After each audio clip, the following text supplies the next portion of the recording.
Assalamualaikum warahmatullahi wabarakatuh. Selamat pagi, salam sejahtera untuk kita semuanya. Alhamdulillah Rabbil Alamin. Allahumma salli ala Sayyidina Muhammad wa ala ali Sayyidina Muhammad. Sama-sama kita hormati dan muliakan, wabil khusus kepada Bapak Kepala Sekolah SDN Kapuk 14 pagi, Bapak Suprapto MPD, yang mudah-mudahan senantiasa selalu dalam lindungan Allah Subhanahu wa taala. Amin. Sama-sama kita hormati dan muliakan, wabil khusus kepada para calon guru penggerak angkatan 10 Jakarta Barat, yaitu Bapak Dwi,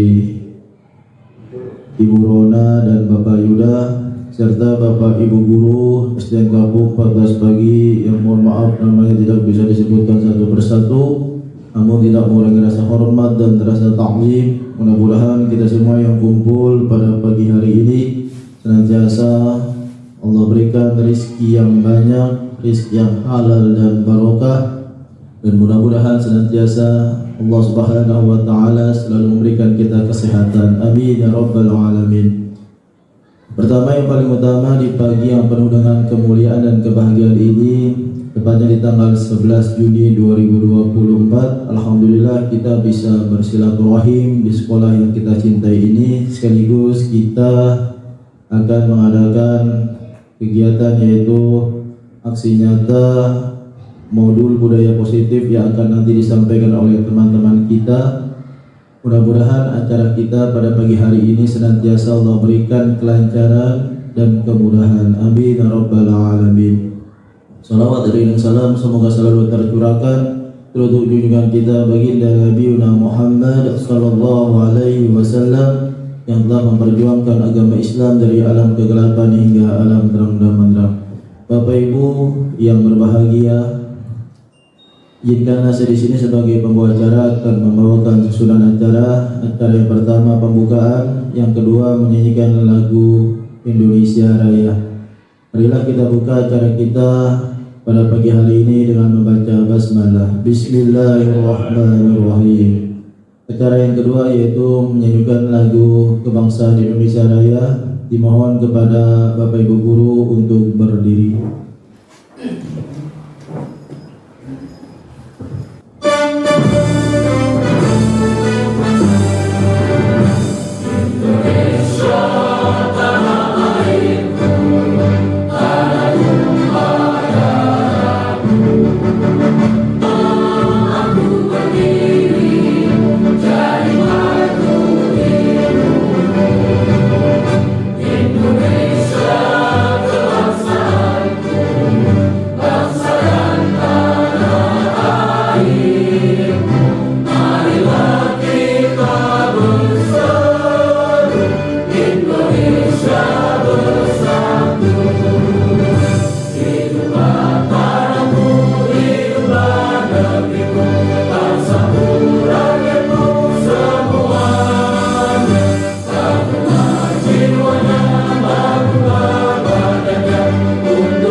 Hadirin dimohon duduk kembali.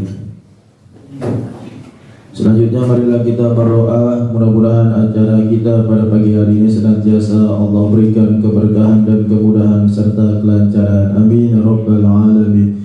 Bika wa amtinani khairal mas'ulin wa ya mujibas sa'ilin. Amin. Alhamdulillah rabbil alamin. Allahumma salli ala sayyidina Muhammadin tibbil qulubi dawaiha وعافية الأبدان وشفائها ونور الأبصار وضيائها وعلى آله وصحبه وبارك وسلم اللهم ارزقنا فهم النبيين حظ المرسلين وإلحام الملائكة المقربين ربنا اغفر لي ولوالدي وللمؤمنين يوم يقوم الحساب ربنا آتنا في الدنيا حسنة وفي الآخرة حسنة وقنا عذاب النار وصلى الله على سيدنا محمد النبي الأمي وعلى آله وصحبه وسلم والحمد لله رب العالمين.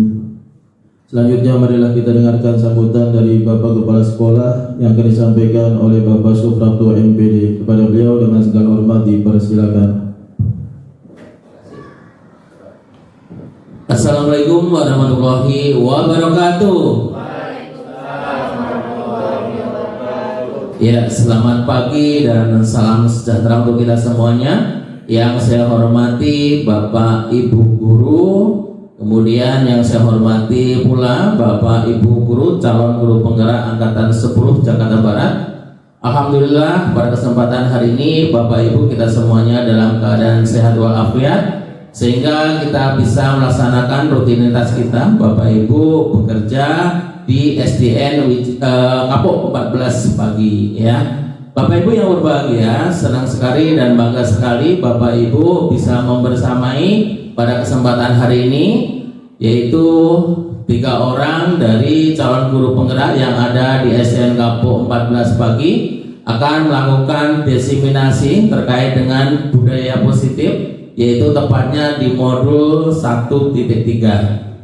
Bapak Ibu yang berbahagia, aksi nyata ini merupakan salah satu tugas wajib yang harus dikerjakan oleh calon guru penggerak Bapak Ibu, dan nantinya hasilnya akan diupload melalui LMS Bapak Ibu. Nah, ini merupakan bentuk kewajiban Bapak Ibu dari calon guru penggerak. Namun demikian Bapak Ibu, yang terpenting yaitu bagaimana calon guru penggerak yang ada di lingkungan sekolah kita ini berdampak positif untuk sekitar. Bagaimana teman-teman kita memberikan contoh dan keteladanan untuk kita semuanya. Nah, nanti teman-teman kita dari calon guru penggerak akan memaparkan budaya positif yang ada di sekolah kita ataupun berbagi praktek baik terkait dengan budaya positif.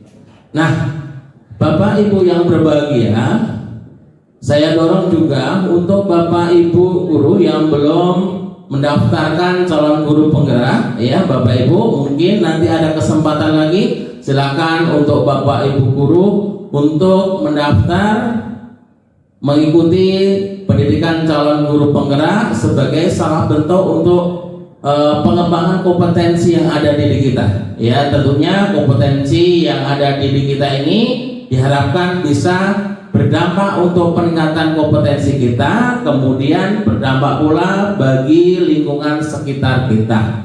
Nah, ini Bapak Ibu, sekali lagi saya apresiasi untuk Bapak Ibu guru yang sudah meluangkan waktu berkenan hadir untuk sama-sama nanti melihat ya diseminasi dari teman-teman kita dari calon guru penggerak untuk melakukan diseminasi. Nah, nanti silakan Bapak Ibu bisa menganalisis hal-hal baik apa yang bisa menjadi keteladanan untuk kita, yang nantinya bisa berdampak positif untuk murid kita ya. Karena orientasi pembelajaran kita, orientasi pembelajaran yang ada di kelas, yang ada di sekolah kita itu berpusat pada murid. Mudah-mudahan kegiatan ini berjalan lancar Bapak Ibu, kita doakan sama-sama dari awal hingga akhir, amin ya rabbal alamin. Demikian sambutan dari saya selaku kepala sekolah. Sekali lagi apresiasi untuk Bapak Ibu guru dan calon guru penggerak untuk kesempatan hari ini. Saya akhiri sekian. Assalamualaikum warahmatullahi wabarakatuh. Demikian tadi sambutan dari Bapak Kepala Sekolah SDN Kapuk 14 pagi yang disampaikan oleh Bapak Suprapto MPD. Bapak Ibu guru, masuklah kita ke Assalamualaikum warahmatullahi wabarakatuh. Waalaikumsalam warahmatullahi wabarakatuh. Selamat pagi menjelang siang Bapak Ibu semua yang luar biasa. Hebat ya hari ini.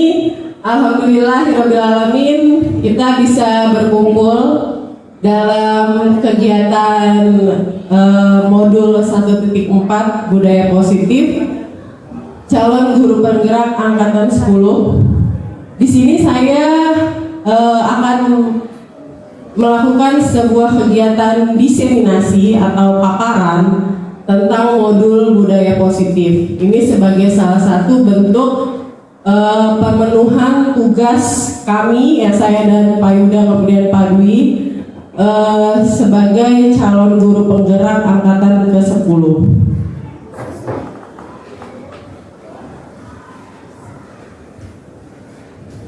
Ya, baik. Nah, di sini saya akan memaparkan sebelumnya rencana tindakan untuk aksi nyata saya. Yang pertama ada latar belakang. Latar belakang di sini yang melatar belakangi adanya kegiatan hari ini adalah adanya kebutuhan di sekolah dalam menerapkan setiap komponen dalam budaya positif. Nah, komponen di dalam budaya positif itu terdiri dari disiplin positif, motivasi perilaku manusia, posisi kontrol guru, keyakinan kelas, dan penerapan segitiga restitusi. Nah, dengan demikian tidak ada tekanan yang dirasakan oleh seluruh stakeholder satuan pendidikan sehingga mampu mengeluarkan potensi dalam dirinya. Tujuan diskusi hari ini adalah menerapkan pembelajaran yang mampu menggali potensi murid sesuai dengan kodratnya serta tumbuh kembangnya motivasi intrinsik. Kemudian menciptakan iklim positif di sekolah dalam menanamkan budaya positif di sekolah dengan mengakar kepada nilai kebajikan universal.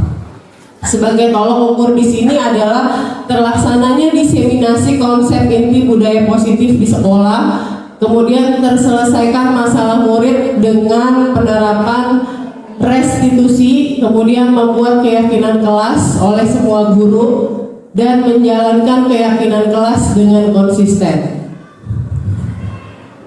Lini masa tindakannya, pertama saya berkoordinasi dengan kepala sekolah dan rekan-rekan semua, kemudian melakukan diseminasi dengan konsep inti budaya positif, berkolaborasi dalam menjalankan budaya positif di kelas masing-masing, khususnya membuat keyakinan kelas. Kemudian memantau dan merefleksikan keyakinan yang telah dibuat yang kemudian juga dijalankan dengan konsisten. Dukungan yang dibutuhkan tentunya adalah dukungan dari kepala sekolah, rekan sejawat maupun siswa dalam menerapkan budaya positif di sekolah.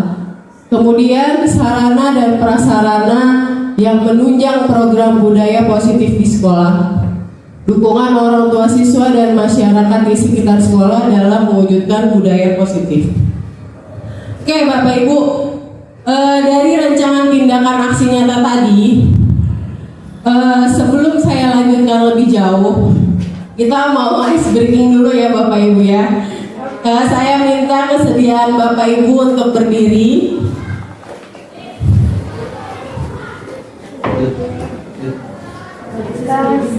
Gimana, masih semangat ya Bapak Ibu ya? Ya, kita bergerak dulu biar nggak ngantuk ya. Kita senam-senam sebentar. Oke, kita ikutin gerakannya ya.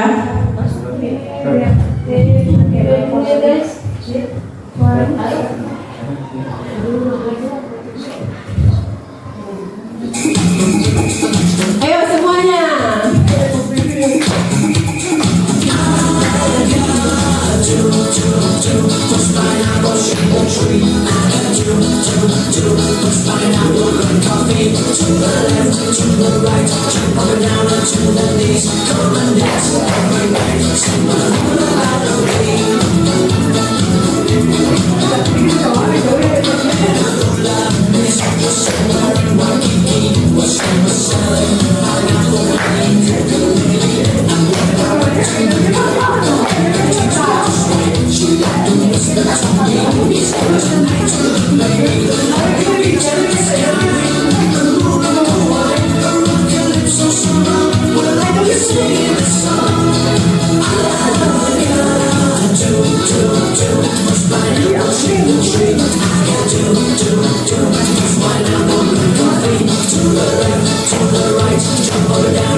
Oke, terima kasih Bapak Ibu.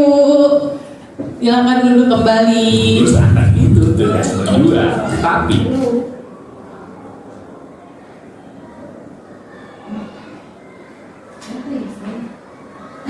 Olahraga ya.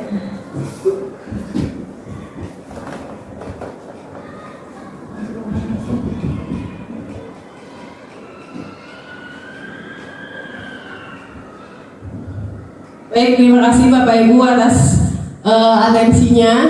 Kemudian kita lanjutkan materi hari ini tentang budaya positif.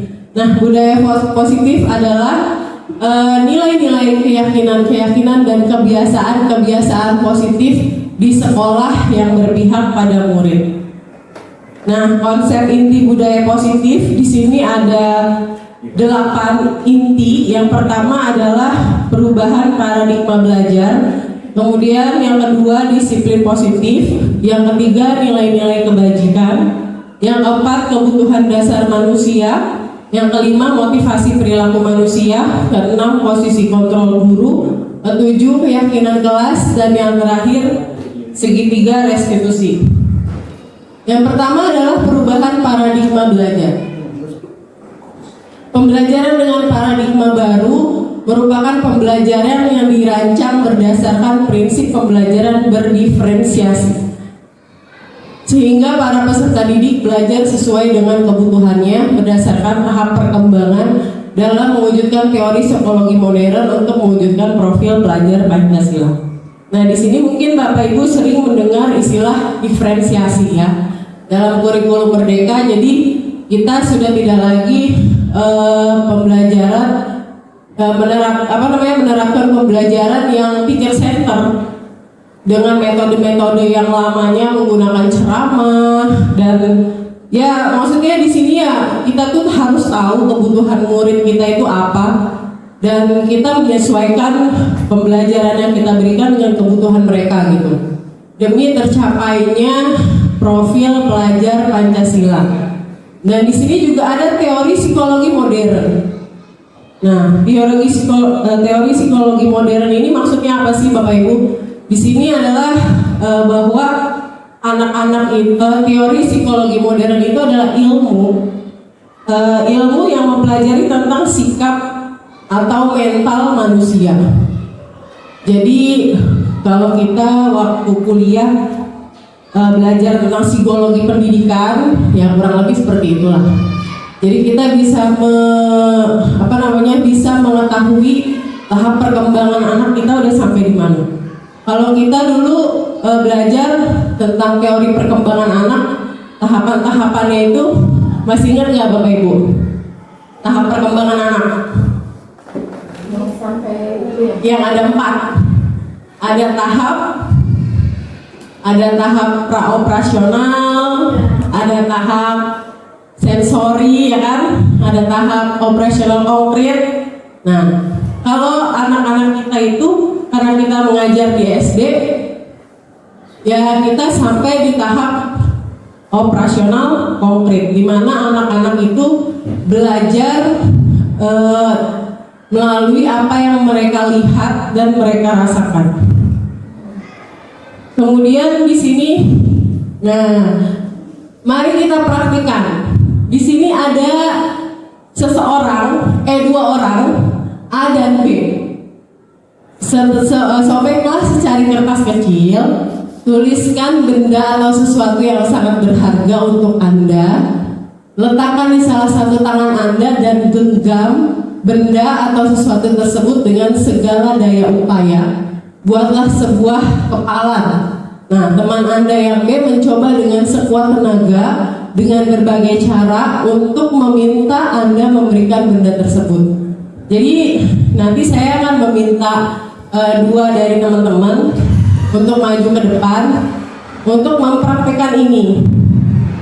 Saya minta dari Bu Ismi dengan Bu Siska nanti untuk mempraktikkan ini di depan ya. Jadi nanti Bu Ismi yang memegang mengepal kepalan kertas. Di kertas itu Bu Ismi tulis sesuatu yang berharga buat Bu Ismi. Nah, nanti Bu Siska sekuat tenaga bagaimana caranya membuat Bu Ismi membuka kepalan tangan Bu Ismi. Bisa dengan cara membujuk Bu Siska, bisa dengan cara mengancam, menghardik, merayu, menyuap, apa saja. Apapun bisa Bu Siska lakukan supaya Bu Ismi membuka kepalan tangannya. Oke. Bu Ismi, Ya, boleh nggak sih buka kepalan tangannya? nggak boleh. Kenapa? Ada sesuatu yang berharga. Nanti dibeliin es mau nggak? Boleh lah, mau lihat doang sebentar. Nggak boleh. Nggak usah lah, nanti nggak usah ditemenin kalau nggak buka. Nggak bisa, nggak boleh. Ini berharga banget, Bu Siska. Tapi boleh lihat dikit aja Nggak boleh, gitu. nggak boleh. Nanti dibeliin makanan. Nggak boleh. Bener nggak boleh? Nggak boleh. Ini cuma punya satu aja, Bu Siska. Nggak ada gantinya lagi. Nggak bisa berbagi. Nggak. Benar nggak bisa. Iya. Ini nggak boleh, pokoknya nggak bisa. Ya kalau misalnya nggak bisa, dengan sekuat tenaga nih ya. Boleh kan dicubit? Boleh dicubit ya? Jangan, Bu Siska, sakit. Aku rela berkorban sampai sakit untuk nggak kasih ini ke kamu loh. Bu Jadi ini Siska. nggak boleh, benar-benar nggak boleh. Nggak boleh, nggak bisa. Kalau misalnya nggak boleh dibuka, ya udah nggak usah temenan deh kita. Nggak apa-apa deh. Benar berharga banget ini. Berharga banget. Oke. Jadi susah nih, nggak bisa. Nggak bisa. Oh nggak bisa nih kayaknya Pak Yuda di apain aja juga nggak bisa. Ya. Oke, terima kasih Bu Ismi dan Bu Siska. Tadi gimana teman-teman, seru ya? Ya, seru banget. Nah, oke, selanjutnya adalah perubahan paradigma stimulus respon dan teori kontrol. Kalau dulu waktu kita masih sekolah, kita belajar tentang pendekatan stimulus respon, benar nggak Ibu? Ya. Nah, sekarang pendekatan itu akan bergeser, akan move ke teori kontrol. Jadi gimana? Siapa sesungguhnya yang memiliki kontrol? Di sini, kalau dalam stimulus respon, kita mencoba mengubah orang agar berpandangan sama dengan kita. Sedangkan dalam teori kontrol, itu kita berusaha memahami pandangan orang yang berbeda dengan kita. Jadi kita tuh tidak bisa membuat orang lain itu satu persepsi dengan kita. Yang kita bisa hanya menghargai persepsi orang lain. Nah, yang kedua, perilaku buruk dilihat sebagai suatu kesalahan. Dalam teori kontrol, semua perilaku memiliki tujuan. Jadi ketika anak berbuat suatu kesalahan, itu kita tidak langsung menyalah-nyalahi. kamu tuh salah, kamu tuh harusnya nggak boleh begitu. Nah, kita nggak langsung kayak gitu, tapi kita memahami dulu bahwa kita mencari tahu bahwa ketika seorang anak melakukan kesalahan, kita cari tahu tujuan dia sampai berbuat seperti itu tuh karena apa. Nah, kemudian yang ketiga, orang lain bisa mengontrol saya. Dalam pendekatan teori kontrol, hanya Anda yang bisa mengontrol diri Anda. Jadi tidak ada istilahnya kita mengontrol anak-anak, kita bisa mengontrol anak-anak, itu nggak bisa. Kita hanya bisa mengontrol diri kita sendiri, dan anak-anak juga hanya bisa mengontrol diri mereka sendiri. Kemudian yang keempat, pemaksaan ada pada saat bujukan gagal. Kolaborasi dan konsensus menciptakan pilihan-pilihan baru. Jadi di sini dalam teori kontrol, kita tidak bisa memaksa orang lain untuk melakukan apa yang kita mau. Jadi biarkan mereka melakukan apa yang mereka mau, tentunya dengan arahan dari kita, dengan bimbingan dari kita. Kemudian dalam pendekatan stimulus respon, model berpikir menang atau kalah. Tapi kalau dalam restitusi itu kita hanya berpikir tentang menang dan menang. Jadi tidak ada istilahnya mengalah untuk menang. Oke, selanjutnya adalah disiplin positif. Kata disiplin berasal dari kata disiplina yang artinya belajar. Disiplin mengacu kepada diri sendiri yang memiliki tanggung jawab terhadap apa yang dilakukannya berdasarkan nilai-nilai yang diyakini. Nah, jadi kalau kita melihat arti kata disiplin, itu artinya adalah belajar. Jadi kalau misalkan kita menerapkan disiplin itu melalui cara-cara menghukum, itu menjadi tidak relevan dengan arti dari disiplin tersebut, ya kan? Karena disiplin itu artinya adalah belajar. Jadi dalam proses belajar sebisa mungkin kita tidak menerapkan yang namanya hukuman-hukuman. Nah, yang kedua, disiplin positif merupakan salah satu penerapan disiplin yang bertujuan guna menumbuhkan kesadaran serta memberdayakan peserta didik tanpa imbalan atau reward atau ancaman atau hukuman. Nah, di sini penerapan disiplin itu gunanya menumbuhkan kesadaran. Jadi bukan yang namanya kita menghukum atau memberikan imbalan. Jadi kita menumbuhkan kesadaran anak supaya mereka melakukan sesuatu yang baik itu karena atas dasar diri mereka sendiri mau melakukan itu. Jadi bukan karena ingin mendapatkan ujian dari guru atau penghargaan dari teman-teman atau dari gurunya, atau bukan juga mereka melakukan hal yang baik itu untuk menghindari ketidaknyamanan dari sebuah hukuman gitu. Jadi tugas kita adalah menyadarkan mereka untuk mereka melakukan sesuatu yang baik itu muncul dari dalam diri mereka sendiri. Nah, sebagai seorang guru sekaligus pendidik, tujuan kita adalah mampu menciptakan peserta didik yang menjunjung sikap disiplin sehingga dapat berperilaku yang mengacu kepada nilai kebajikan dan memiliki motivasi untuk berubah ke arah yang lebih baik. Nah, ini yang saya maksud tadi. Jadi kita itu mampu menciptakan peserta didik yang menjunjung sikap disiplin. Jadi kita membantu mereka sadar untuk melakukan sesuatu hal yang baik dan mereka berubah ke arah yang lebih baik. Selanjutnya ada nilai-nilai kebajikan. Nilai-nilai kebajikan di sini adalah nilai atau prinsip mulia yang telah disepakati bersama, lepas dari suku bangsa, agama, bahasa maupun latar belakangnya yang dianut secara luas atau universal. Nilai-nilai kebajikan yang pertama ada dalam profil pelajar Pancasila, yaitu beriman, bertakwa kepada Tuhan Yang Maha Esa dan berakhlak mulia, mandiri, bernalar kritis, berkebinekaan global, gotong royong dan kreatif. Nah, yang kedua, ada nilai kebajikan yang tertuang di dalam IBO Primary Years Program atau PYP. Toleransi, rasa hormat, integritas, mandiri, menghargai, antusias, empati, keingintahuan, kreativitas, kerjasama, percaya diri, dan komitmen. Nah, apa sih IBO Primary Years Program ini? Nah, ini adalah sebuah kurikulum untuk anak usia dini. Jadi memang ini tidak diterapkan di sekolah negeri ya. Biasanya di sekolah-sekolah swasta, dan yang saya tahu itu baru di Ciputra School. Nah, kemudian yang ketiga ada keterampilan hidup atau life skill. Di dalam keterampilan hidup itu ada nilai-nilai kebajikan. Yang pertama, dapat dipercaya, pendengar yang aktif, lurus hati, tidak merendahkan orang lain, dan memberikan yang terbaik dari diri.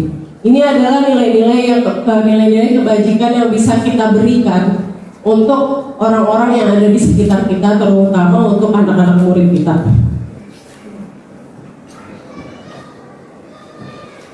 Selanjutnya, yang keempat adalah kebutuhan dasar manusia.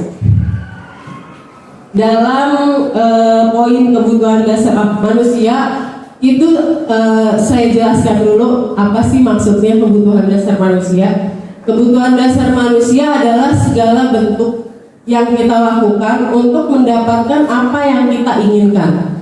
Segala hal yang kita lakukan pasti memiliki tujuan tertentu, serta seluruh usaha yang kita lakukan adalah dalam rangka agar kebutuhan dasar kita terpenuhi dengan baik. Jadi kita sebagai manusia itu pasti akan melakukan apa saja untuk bisa memenuhi kebutuhan dasar kita ya. Nah, di sini kebutuhan dasar manusia ada 5 macam. Yang pertama adalah kebutuhan untuk bertahan hidup. Kebutuhan untuk bertahan hidup ini adalah salah satu kebutuhan yang bersifat fisiologis, di mana kita itu butuh makan, butuh pakaian, butuh tempat tinggal, kita butuh kesehatan, rasa aman, dan keselamatan. Nah, yang kedua ada kebutuhan untuk disayangi dan diterima. Kalau kita melihat anak-anak kita di sekolah, itu anak yang memiliki kebutuhan dasar ingin disayang dan diterima, itu biasanya akan melakukan segala cara seperti cari perhatian sama teman atau gurunya supaya dia bisa diterima sama teman-temannya. Di sini contohnya anak itu senang berbagi, kemudian senang kerjasama, dan senang menjadi bagian dari kelompok. Yang ketiga, kebutuhan akan penguasaan. Kebutuhan akan penguasaan di sini adalah kebutuhan akan pengakuan dari kemampuan yang dia miliki. Jadi si anak itu butuh dia tuh diakui kalau dia mampu mengerjakan ini, mampu mengerjakan itu gitu. Nah, di sini berkaitan dengan harga diri, kemudian prestasi siswa. Dan anak-anak yang senang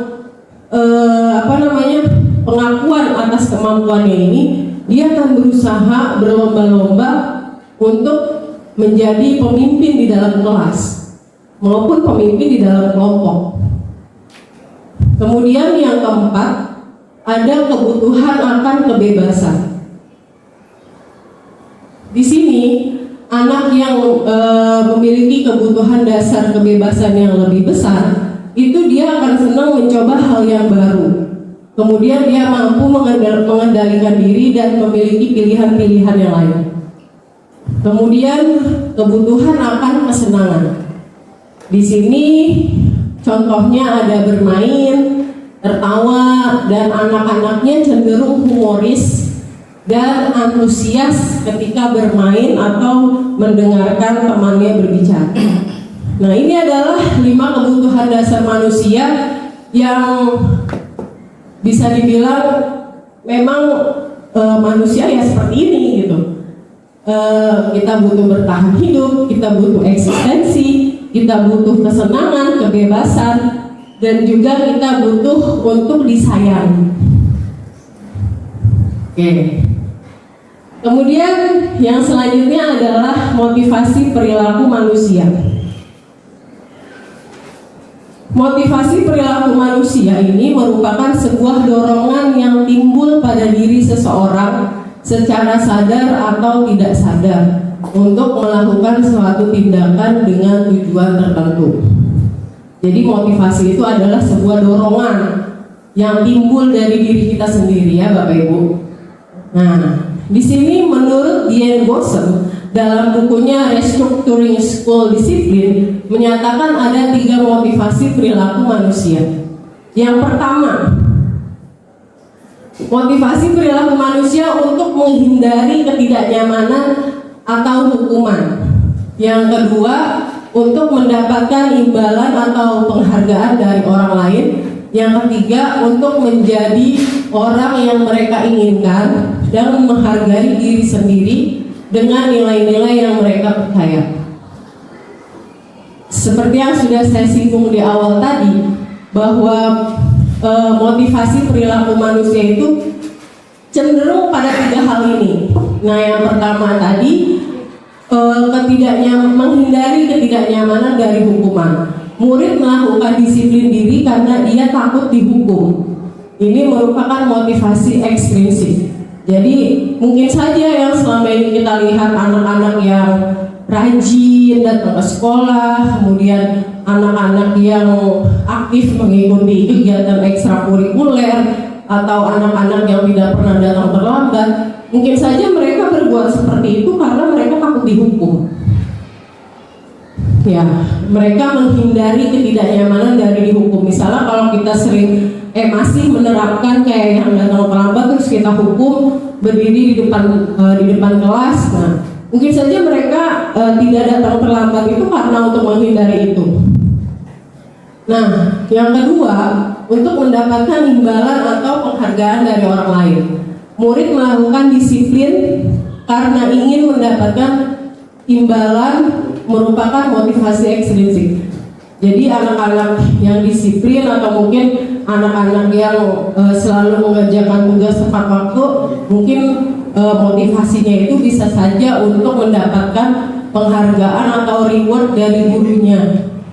Atau mungkin ketika kita waktu masih kuliah dulu, kita kayaknya sama dosen-dosen kita itu sibuk nyiapin reward buat anak-anak. Ketika kita PPL, pasti setiap harinya itu harus nyiapin reward. Padahal kalau dalam teori motivasi perilaku manusia itu kita diperkenalkan dengan yang namanya penghargaan menghukum. Penghargaan itu menghukum gitu. Jadi penghargaan itu bisa menjadi sesuatu, bisa menjadi bumerang buat kita sendiri. Jadi anak-anak yang berperilaku baik atau misalnya mereka mengerjakan tugas tepat waktu atau mendapatkan nilai yang terbaik, terus kita kasih penghargaan terus menerus. Nah, ketika mereka tidak pas gilirannya mereka nggak dapat penghargaan dari kita, itu mereka akan sangat kecewa. Jadi mereka kayak ketagihan gitu untuk dapat reward dari gurunya gitu. Selamat masuk. Ya. Jadi kayak anak-anak itu kayak apa namanya? Kalau misalnya mereka nggak dapat penghargaan dari kita tuh kayak kecewa, sedih, merasa gagal kayak gitu. Nah, yang ketiga, murid melakukan disiplin karena dia sadar akan nilai kebajikan dirinya.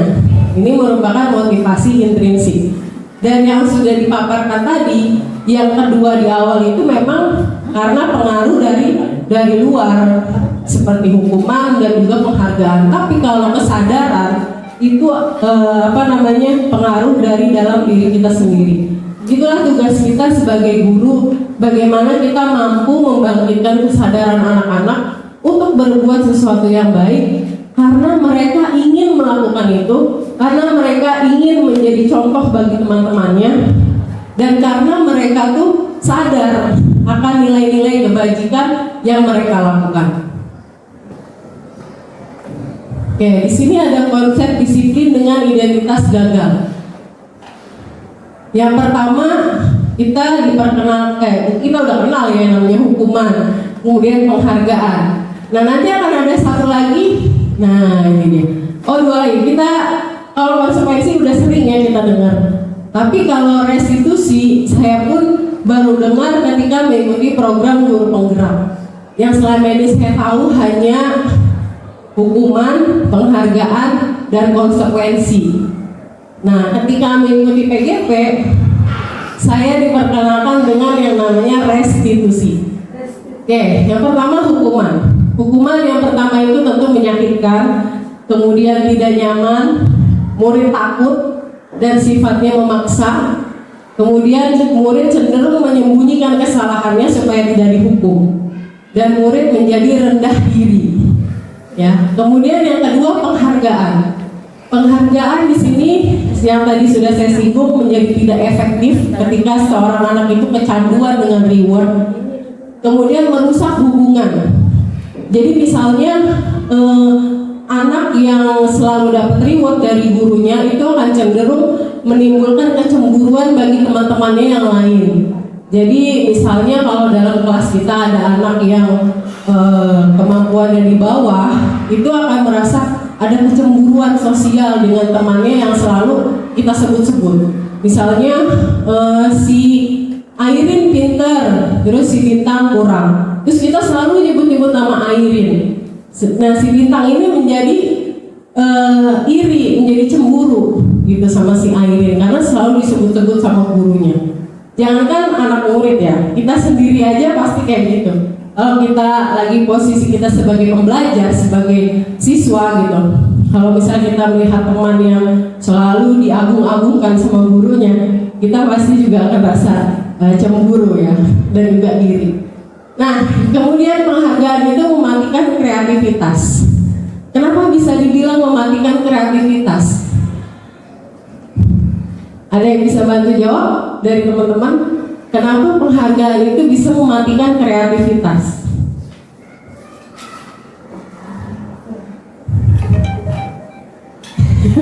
Oke, baik. Ya, penghargaan itu bisa disebut mematikan kreativitas itu ya, karena kalau kita berbuat sesuatu karena mengharapkan penghargaan, itu kita cenderung untuk nggak berani keluar dari comfort zone, dari zona amannya kita gitu. Selalu pengennya udah berbuatnya yang lurus-lurus aja lah supaya dapat penghargaan terus. Jadi dia nggak kreatif gitu, nggak bisa mencari hal-hal baru yang untuk menggali potensinya dia gitu. Kemudian menghukum dengan sistem ranking. Nah, ini mungkin terjadi ketika kita masih sekolah ya. Sistem ranking itu ada ranking 1 sampai ranking terakhir. Kalau sekarang syukurnya sudah tidak ada lagi sistem ranking. Meskipun masih orang tua pada nanya, ya anak saya ranking berapa bu gitu. Ya kita mau nggak mau nunjukin tuh daftar nilainya ya Bapak Ibu ya. Kita unjukin daftar nilainya antar.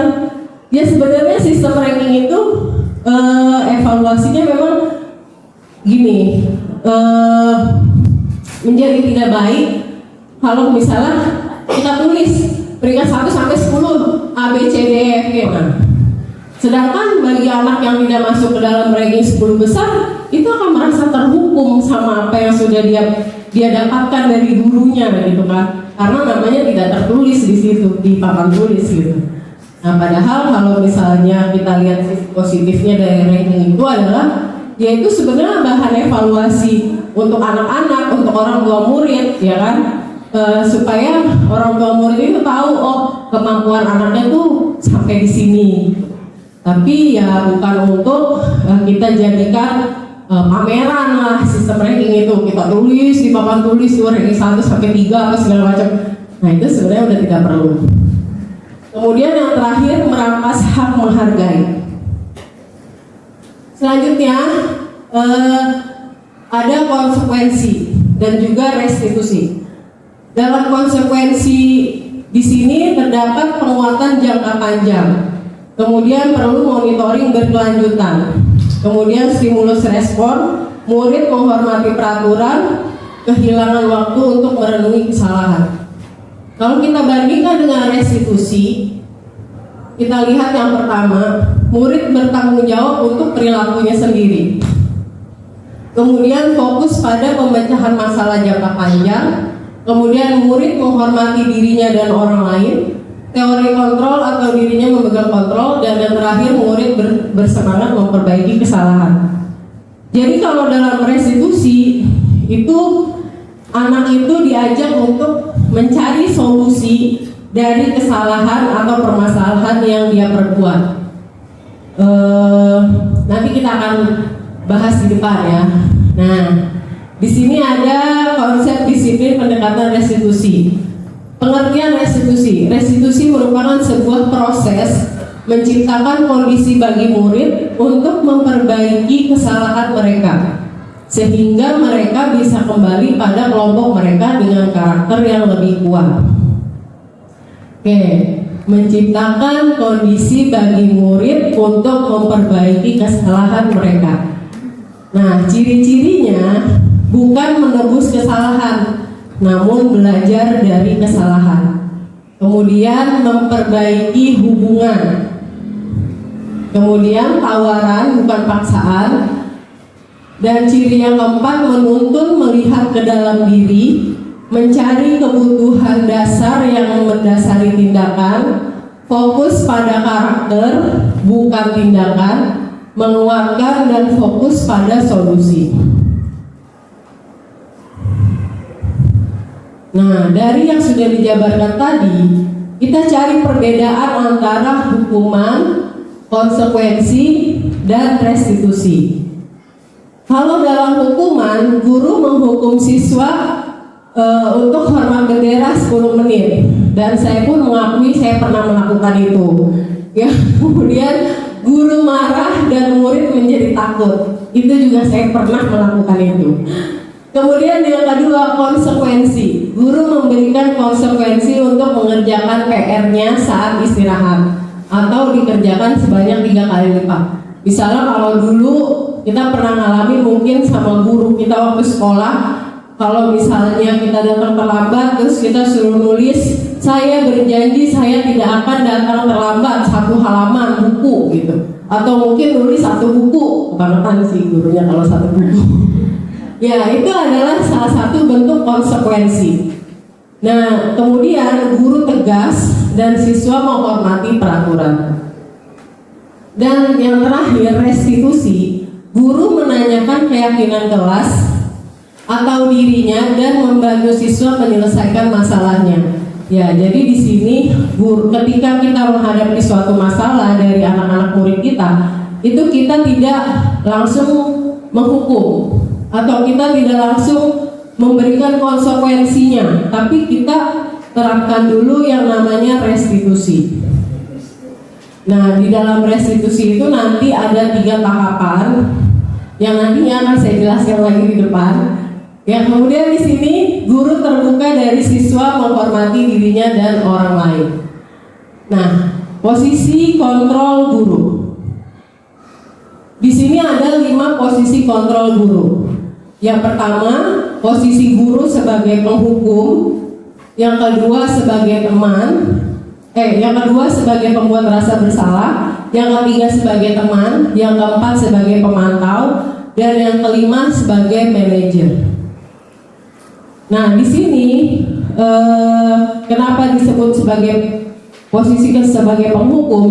Di sini guru ketika menghadapi suatu masalah dari anak-anak, itu guru langsung judgment, langsung ngasih hukuman, langsung ngasih ya gitu, langsung ngasih hukuman. Ya kamu, Andi, kamu ini nakal gini, kamu langsung, udah kamu berdiri tuh, pegang telinga kamu, berdiri depan kelas, nah langsung hukum, tanpa adanya tanpa murid itu diajak berbicara gitu. Kenapa dia datang terlambat atau kenapa dia melakukan hal yang tidak baik, seperti itu. Yang kedua, pembuat rasa bersalah.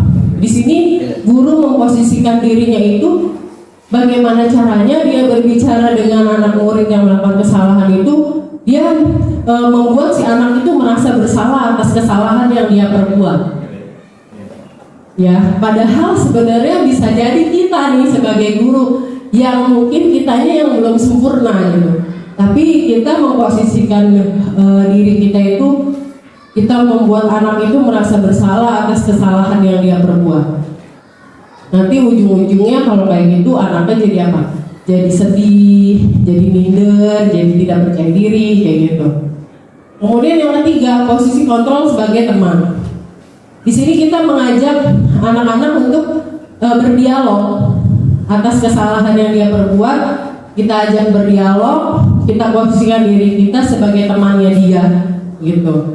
Nah, yang keempat sebagai pemantau. Di sini kita tuh mengukur kesalahan anak itu dengan data. Misalnya, ketika anak tidak mengerjakan tugas matematika, terus kita langsung kayak gini, kita liatin dia ngerjainnya gimana gitu. Terus kita langsung ngomong, kalau kamu kayak gini, kamu nggak akan selesai ngerjain tugas matematika kayak gitu. Kita langsung memposisikan diri kita tuh sebagai pemantau. Nah, yang terakhir sebagai manajer. Posisi kontrol sebagai manajer di sini, ini adalah tugas kita sebagai guru dan bisa dibilang perjalanannya cukup panjang. Dari yang kita tadinya suka menghukum, kita suka membuat anak-anak merasa bersalah atas kesalahannya, kemudian kita memposisikan diri kita sebagai teman sampai akhirnya menjadi pemantau. Nah, ini merupakan suatu perjalanan panjang bagi kita untuk kita bisa memposisikan diri kita sebagai manajer. Memang kalau yang belum terbiasa pasti akan menganggap ini suatu kenaifan. Kita memposisikan diri kita sebagai manajer ketika anak salah. Misal gini, ada anak murid berantem di depan kita. Mungkin kita akan ke bawah tuh adrenalinnya kan, emosinya tuh ke bawah. Kamu ini berantem ini. Nah, langsung kan, itu udah langsung sebagai penghukum tuh. Tapi kalau sebagai manajer, hei, kamu kenapa berantem? Nah, itu tantangan buat kita tuh. Bagaimana kita bisa bersikap seperti itu ketika kita melihat anak berantem di depan mata kita gitu. Kamu kenapa berantem? Ayo sini ke ruangan ibu. Ya. Itu adalah suatu tantangan. Ya, gimana kita bisa mengontrol diri kita sendiri untuk bisa sampai di tahap sebagai seorang manajer bagi anak-anak. Oke, selanjutnya ini adalah sebuah video yang saya dapatkan dari selama mengikuti program pendidikan guru penggerak. Ya, ini video yang berisi tentang teori 5 posisi kontrol yang bisa kita saksikan bersama. Guru hebat. Dalam penerapan disiplin positif restitusi, salah satu program yang dikembangkan adalah 5 posisi kontrol. 5 posisi kontrol dalam restitusi adalah proses perjalanan seorang pendidik agar dapat mengenali dirinya. Pada video kali ini, kita akan membahas tentang 5 posisi kontrol yang dikembangkan oleh Diane Gossen dan contoh penerapannya.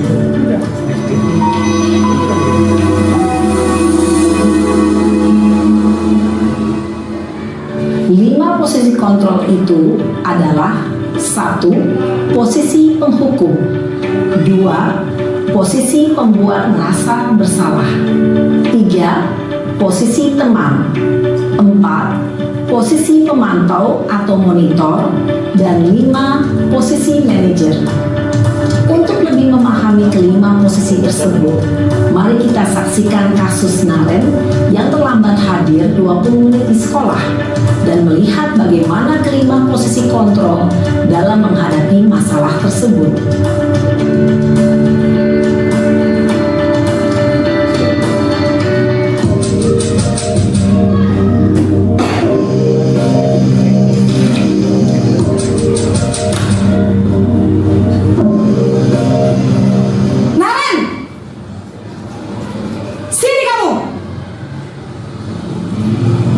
Selamat pagi, Bu. Selalu terlambat. Kamu deh pasti terlambat. Maaf, Bu. Saya... Apa? Apa coba? Alasan kamu apa?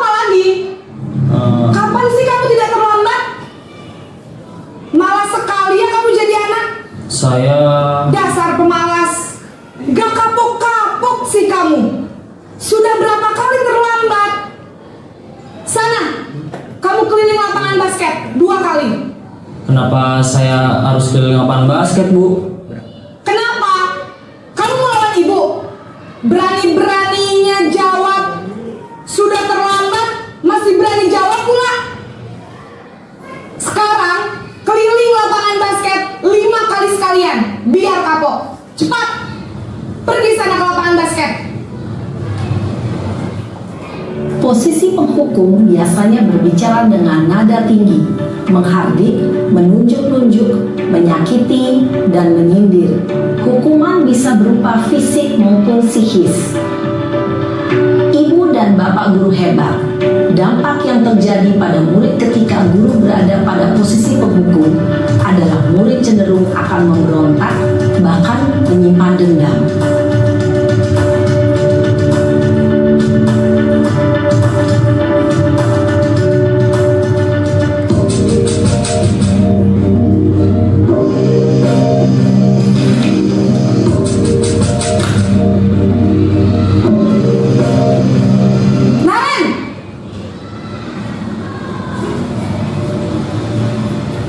Selamat pagi, Bu.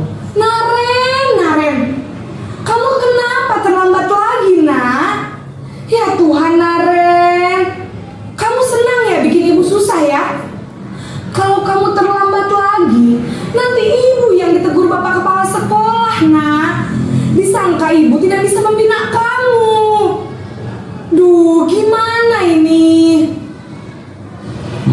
Maaf, Bu. Duh, Gusti Naren, kamu suka ya kalau ibu ditegur bapak kepala sekolah? Terus, sekarang ibu harus tulis apa ini di buku absen? Ini kamu sudah sering terlambat loh. Ibu harus apa coba? Maaf, Bu. Maaf sekali.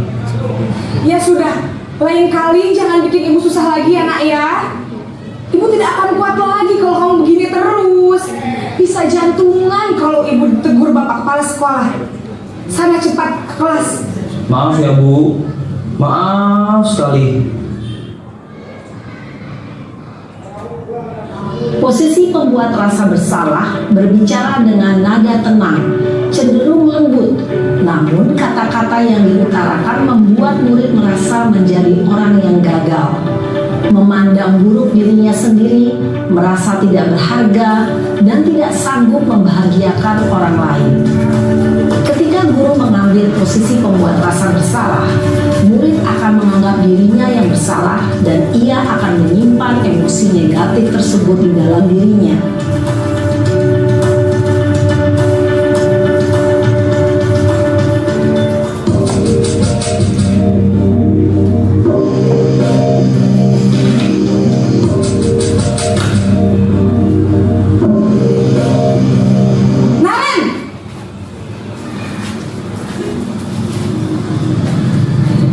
Selamat pagi, Bu. Wah, sudah jam berapa ini, nak? Terlambat lagi ya, sayang. Iya, Bu.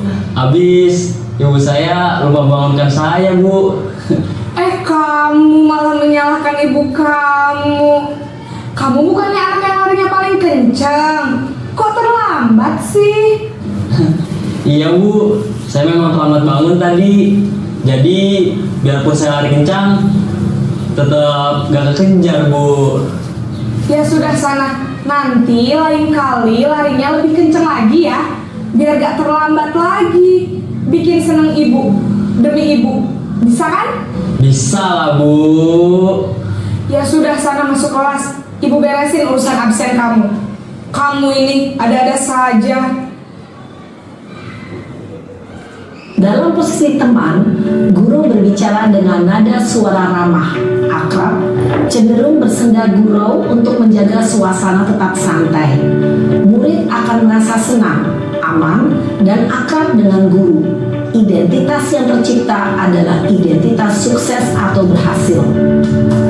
Namun, perlu diingat, karena ini masih dorongan eksternal, maka ada faktor ketergantungan dari murid kepada orang tertentu.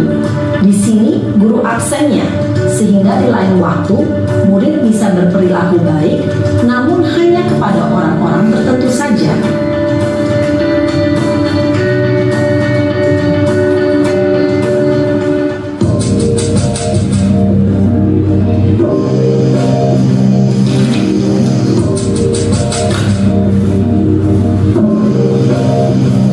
Naren,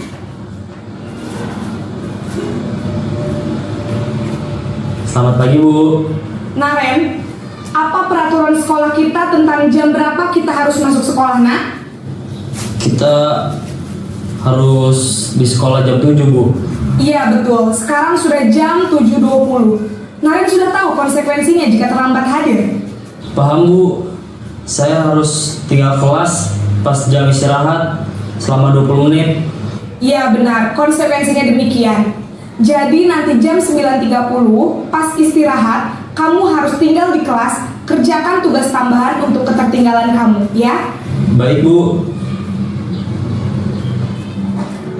Posisi pemantau mengandalkan penghitungan atau data untuk mengontrol murid. Guru mengarahkan murid berdasarkan peraturan dan konsekuensi. Seorang pemantau menunjukkan bahasa tubuh dan ekspresi wajah yang datar dan cenderung formal.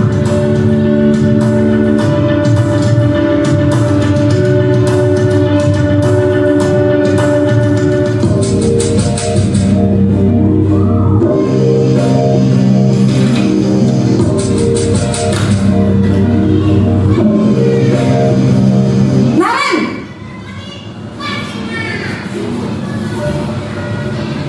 Selamat pagi, Bu. Selamat pagi, Naren. Maaf, Bu. Saya terlambat. Iya, sekolah masuknya jam 7, sekarang sudah jam 7.20. Jadi sekarang bagaimana ini, Naren? Maaf, Bu. Saya lupa setel alarm saya semalam. Baiklah, menurut kamu, keyakinan sekolah yang mana yang perlu kamu tingkatkan?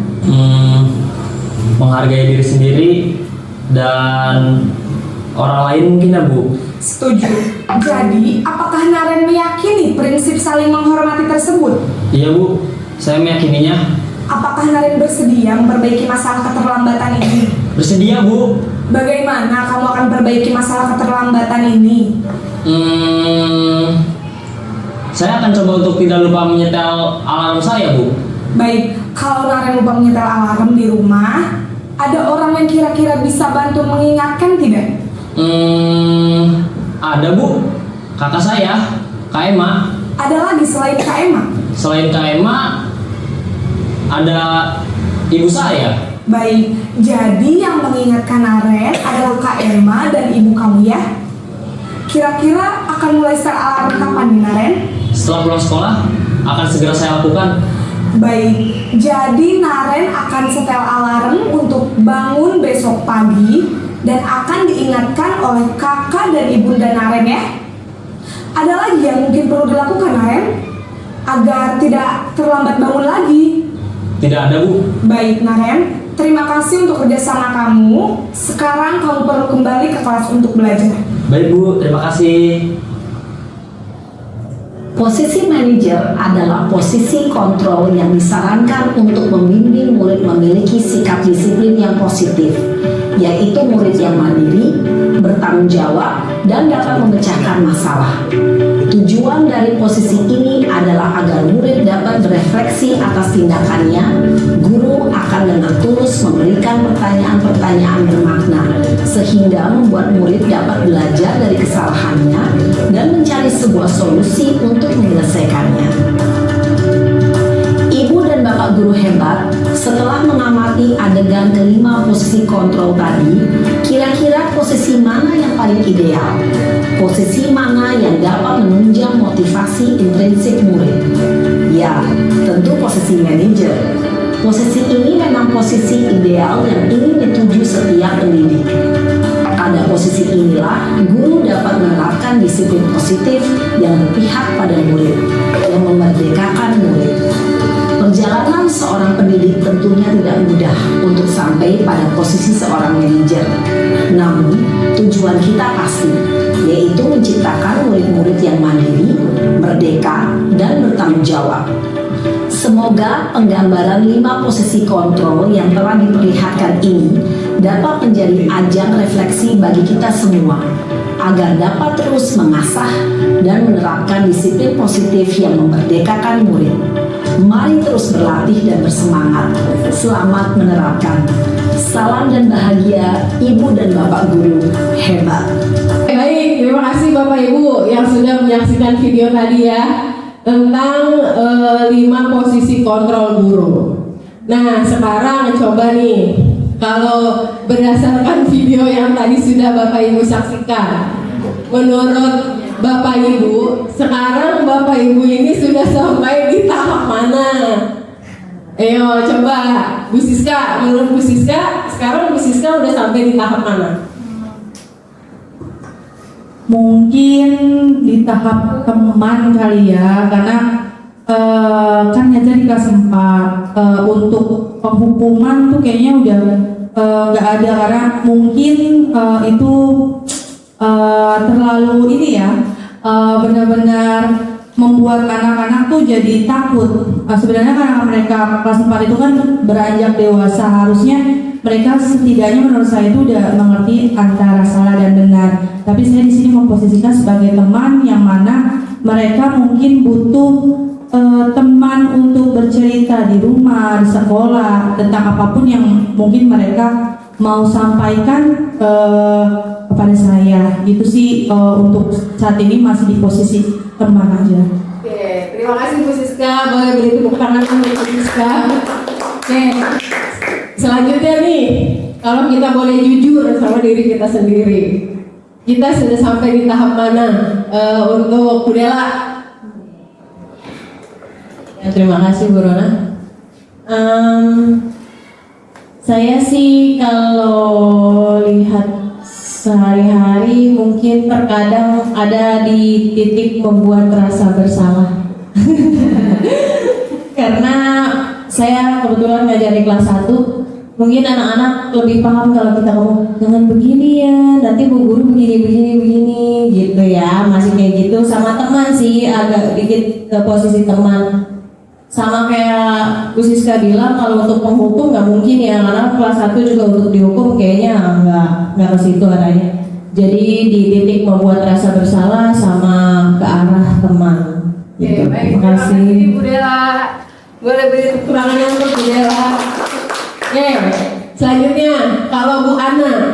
Bu Ana, menurut Bu Ana, posisi kontrol Bu Ana ini sekarang sudah sampai di tahap mana? Baik, terima kasih Bu Rona. Benar sama kayak Bu Dela ya. Mungkin kita guru kadang masih buat siswa tuh jadi merasa bersalah. Kalau kalian misalkan bandel di kelas atau kalian ribut di kelas, nanti yang ditegur bapak kepala sekolah tuh Ibu Ana, bukannya kalian. Pasti kayak gitu, masih sering kali kayak gitu. Kalau misalkan kayak kalian upacara, yang ditegur pasti Ibu Ana juga, kayak gitu, masih di situ juga sih. Terus sekarang lagi di tahapan teman juga, karena kita tidak bisa pungkiri, karena saya pribadi ngajar di kelas 4 ya Bu Rona. Jadi anak-anak masih lagi di tahap puber, di mana di kelas 4 lah ya, mereka masih ingin tahu, mengagumi satu dengan yang lain, terus begitu lagi mencari tahu hal-hal yang sebenarnya mereka nggak tahu dan mereka ingin tahu. Jadi mungkin posisi teman itu ada saat ini.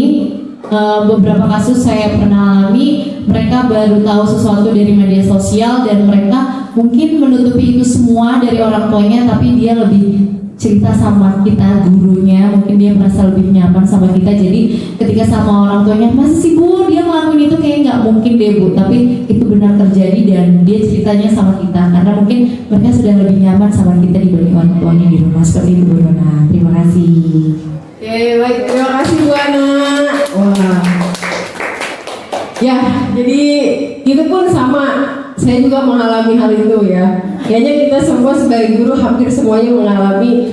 Kayaknya kita pernah deh melakukan hukum, membuat rasa bersalah, teman, memantau. Nah itu kayaknya kita udah pernah melakukan itu dalam kehidupan kita sehari-hari ya sebagai pendidik. Nah ini juga menjadi pembelajaran buat kita. Ya memang untuk menjadi posisi kontrol sebagai manajer itu ya tidak instan, kita melewati tahap demi tahap. Oke.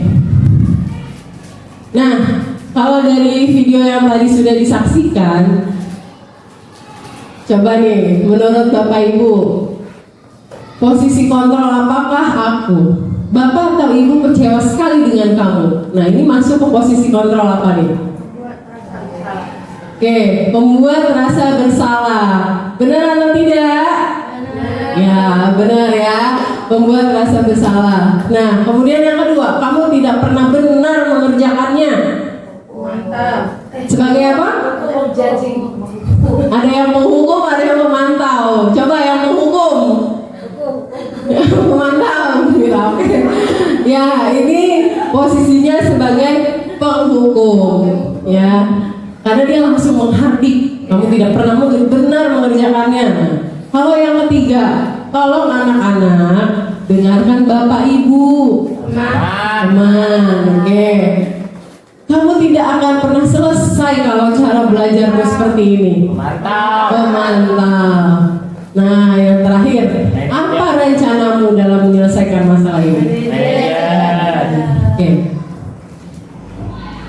Selanjutnya, disiplin inti berupa keyakinan kelas. Oke, di depan ada keyakinan kelas versus peraturan kelas. Kalau boleh saya tanya, menurut teman-teman, apa sih perbedaan keyakinan sama peraturan? Apa bedanya keyakinan kelas dengan peraturan kelas?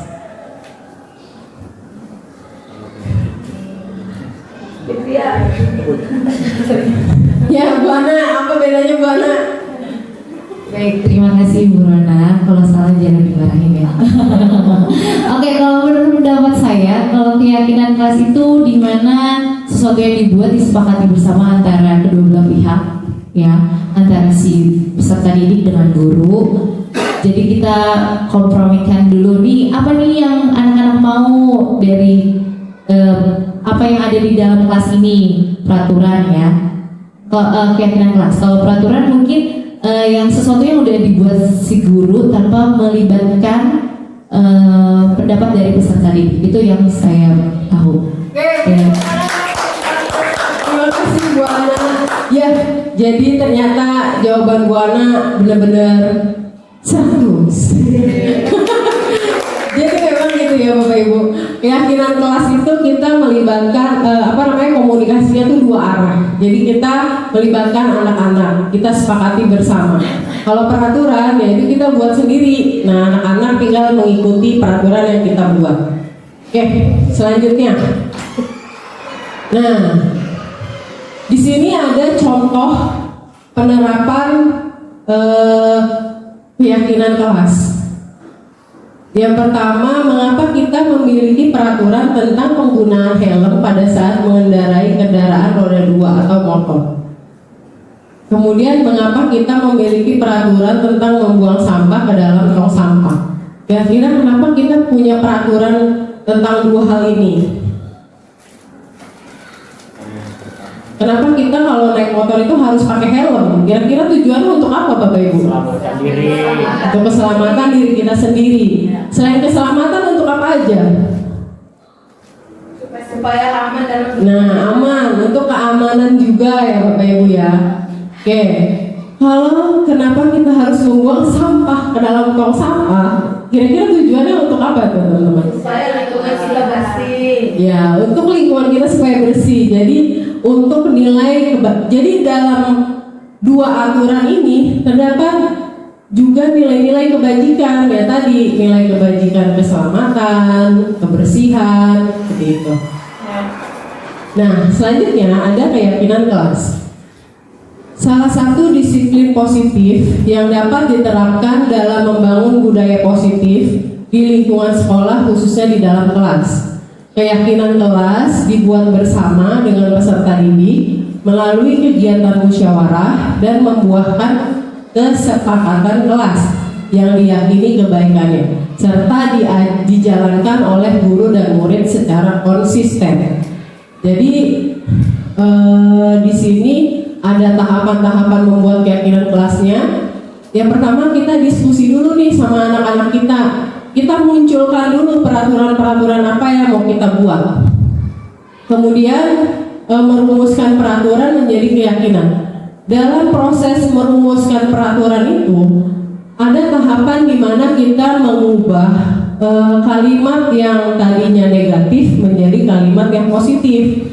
Kayak misalnya dilarang membuang sampah sembarangan. Nah, itu kan kalimat negatif. Kita rubah menjadi kalimat yang positif. Buanglah sampah pada tempatnya, seperti itu. Itu salah satu contoh. Kemudian kita rumuskan peraturan-peraturan itu menjadi sebuah keyakinan bersama dengan anak-anak. Nah, terakhir keyakinan-keyakinan itu kita tempelkan di kelas. Mungkin ketika menyusun keyakinan kelas itu kita membutuhkan alat-alat ya Bapak Ibu ya. Kita butuh spidol, kita butuh post-it dan lain-lain. Nanti post-itnya itu kita tempelkan di depan kelas. Kemudian kita ramu, kita simpulkan peraturan-peraturan apa saja yang mau kita tetapkan menjadi sebuah keyakinan di dalam kelas. Oke, dan jangan lupa Bapak Ibu, yang terakhir ketika kita membuat keyakinan kelas itu, di bawahnya itu harus ada tanda tangan dari anak-anak. Jadi kalau keyakinan kelasnya sudah terbentuk, terakhir anak-anak itu tanda tangan. Kita juga tanda tangan gurunya. Nah, di sini ada bagaimana membentuk keyakinan kelas. Yang pertama bersifat abstrak. Apa sih bersifat abstrak itu maksudnya? Bersifat abstrak di sini maksudnya kita munculkan dulu nih peraturan-peraturan apa saja yang mau kita rumuskan menjadi sebuah keyakinan. Kemudian kalimatnya itu berupa pernyataan universal. Universal di sini maksudnya pernyataannya itu masih luas ya, belum spesifik. Kemudian selanjutnya dibuat dalam pernyataan positif yang tadi, yang masih berbentuk kalimat negatif dirubah dulu menjadi pernyataan yang positif. Kemudian mudah diingat atau sesuai dengan kondisi kelas. Jadi jangan membuat keyakinan kelas itu dengan kalimat yang terlalu panjang sehingga tidak mudah diingat sama anak-anak. Dan yang terakhir, semua warga sekolah atau kelas dilibatkan saat membuat keyakinan kelas. Ya namanya juga keyakinan kelas ya teman-teman. Jadi kita buatnya berdiskusi. Jadi komunikasinya dua arah. Nah, ini adalah contoh keyakinan kelas di kelas saya. Keyakinan kelas 5A. Oke, yang pertama di sini ada hadir tepat waktu. Nah, mungkin kalau yang tadinya kalimatnya masih negatif, jangan datang terlambat kayak gitu. Nah, sudah dirubah menjadi hadir tepat waktu. Ya, kemudian yang kedua, berdoa sebelum dan sesudah belajar. Yang ketiga, menggunakan seragam sekolah sesuai harinya. Kemudian yang keempat, disiplin dan aktif dalam pembelajaran. Jadi kita membuat keyakinan kelas itu kita mengupayakan supaya anak-anak itu belajarnya itu aktif, jangan pasif. Kemudian yang kelima, peralatan sekolah. Jadi anak-anak itu dipastikan mereka membawa alat-alat sekolahnya sendiri, tidak minjam punya temannya. Kemudian yang keenam, saling menghormati dan menghargai dalam perbedaan pendapat, suku, dan agama antar teman. Jadi ya kita berusaha supaya dalam kelas kita itu tidak ada yang namanya bully membuli. Jadi supaya anak-anak itu menghargai perbedaan. Kemudian yang ketujuh, menjaga kebersihan dan ketertiban kelas. Dan yang kedelapan, menyelesaikan tugas tepat waktu. Nah, seperti ini. Dan diharapkan nanti setelah diseminasi ini Bapak Ibu bisa membuat keyakinan kelas di kelasnya masing-masing ya. Oke. Nah, yang terakhir adalah segitiga restitusi. Kalau yang tadi disinggung di awal tentang restitusi, nah ini ada tahapan-tahapan atau langkah-langkah dalam penerapan restitusi. Ya karena kenapa disebut segitiga ya karena ada 3 tahapan dan kalau digambarkan menjadi sebuah segitiga yang saling berhubungan. Yang pertama itu adalah validasi menstabilkan identitas. Ya, yang kedua validasi tindakan yang salah dan menanyakan keyakinan. Nah, dalam tahapan menstabilkan identitas ini kita mengucapkan pernyataan-pernyataan yang membuat anak itu ketika melakukan kesalahan itu dia tidak langsung merasa dirinya sudah melakukan sebuah kesalahan yang besar.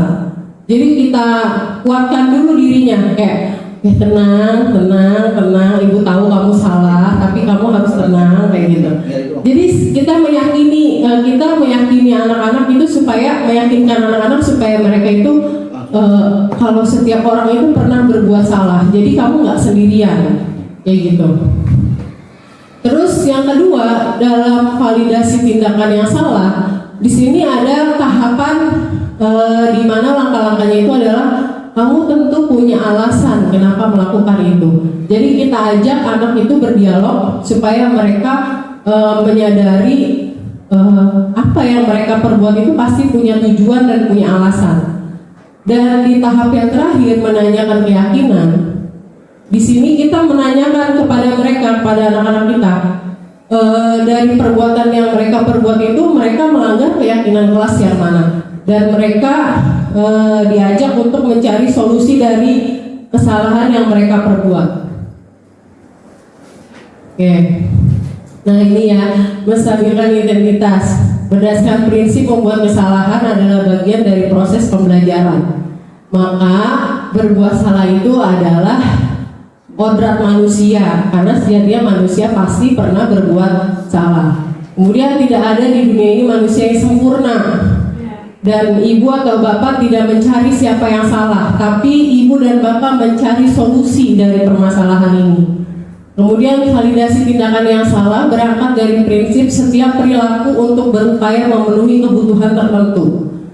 Seperti apa alasan kamu melakukan tindakan tersebut? Padahal kamu bisa melakukan hal yang lebih buruk daripada ini ya. Kamu patut bangga pada dirimu sendiri karena kamu telah melindungi sesuatu yang penting buat kamu. Dan kamu boleh mempertahankan sikap itu, tapi kamu harus menambahkan sikap yang baru. Dan di menanyakan keyakinan berdasarkan prinsip teori kontrol bahwa kita pada dasarnya termotivasi secara intrinsik. Oke, di sini nanti ditanyakan apa keyakinan kelas kita, nilai-nilai apa yang telah disepakati bersama, kemudian seperti apa gambaran sebuah kelas yang ideal buat kamu, dan kamu ingin menjadi orang yang seperti apa. Dan ini adalah contoh penerapan segitiga restitusi yang saya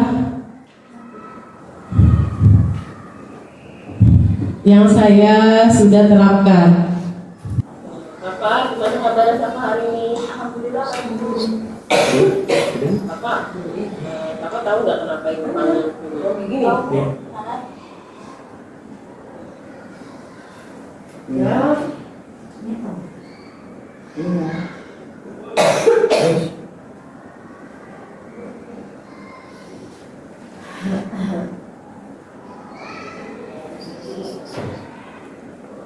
Nggak bisa gedein. Terus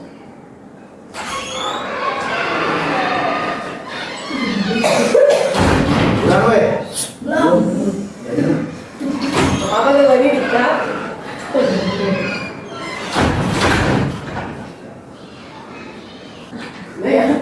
Oke. Ya itu adalah sedikit gambaran ketika saya menerapkan segitiga restitusi kepada peserta didik. Oke, dalam penerapan program disiplin positif, hendaknya guru memiliki standar kepribadian, profesional dan sosial yang baik, di mana guru mampu berefleksi pada posisi kontrolnya saat ini. Bagaimana perjalanan dirinya sebagai seorang among atau posisi manajer yang menuntun murid-murid menjadi insan yang mandiri, merdeka dan bertanggung jawab. Ini sebagai standar pendidikan nasional. Terima kasih Bapak Ibu untuk kesempatannya. Refleksi pada kegiatan diseminasi kali ini yang saya dapatkan untuk saya pribadi, pertama itu di mana kita sebagai guru itu kontrol gurunya bukan sebatas hanya teman, pemantau, penghukum atau membuat rasa bersalah, melainkan kita adalah manajer di dalam kelas, di mana kita itu juga perlu memperhatikan siswa, tentunya dari hati ke hati dulu ya. Terus begitu kita menyelesaikan masalah, berhadapan dengan siswa secara langsung, ditanyakan apa yang menjadi penyebab si siswa ini nih melakukan atau tidak taat sama keyakinan kelas yang sudah dibuat. Jadi kita lebih punya waktu berdua duduk bareng sama siswa untuk menyelesaikan permasalahan. Itu yang saya dapatkan dari pembelajaran hari ini. Terima kasih. Oke, ya. Terima kasih Bu Ana atas strateginya Bapak Ibu ya.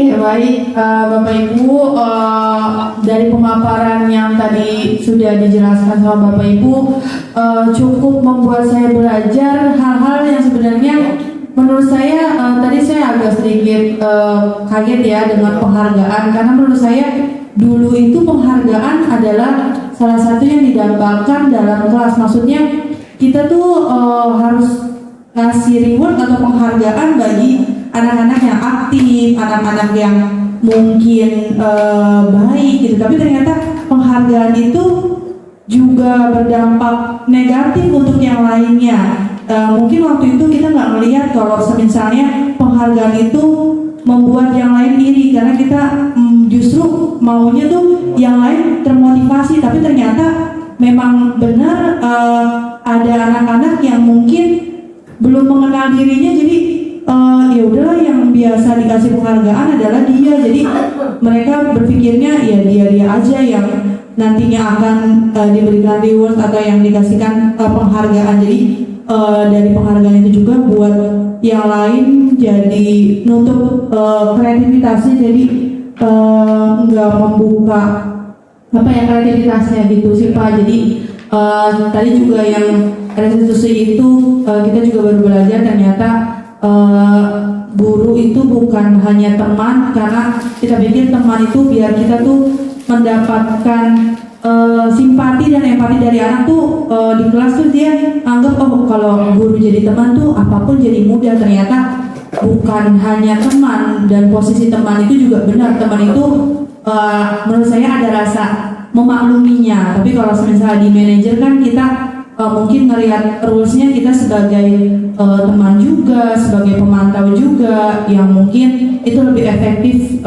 dalam posisi guru gitu. Terima kasih. Iya, tepuk tangan Bapak Ibu ya. Alhamdulillah, terima kasih atas refleksinya Ibu Siswiana dan Ibu Siska. Dan kita sudah berada di penghujung kegiatan diseminasi saya hari ini.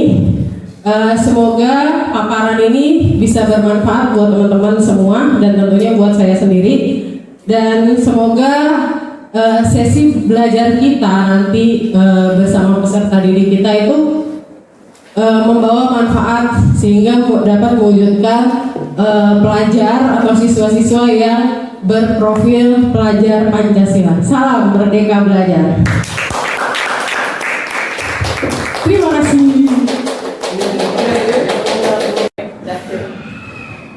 Bapak Ibu yang dirahmati Allah Subhanahu wa taala, demikianlah acara kita pada pagi hari ini. Mudah-mudahan apa yang disampaikan oleh ketiga teman kita tadi senantiasa bisa menjadi ilmu yang bermanfaat untuk kita semuanya. Amin ya rabbal alamin. Mudah-mudahan ketiga teman kita tadi Allah Subhanahu wa taala lancarkan dan berikan kemudahan ke depannya. Amin ya rabbal alamin. Kalau ada jarum yang patah jangan disimpan di dalam besi. Kalau ada kata-kata yang salah jangan laporkan saya ke polisi. Adanallahu wa iyyakum ajma'in. Wassalamualaikum warahmatullahi wabarakatuh.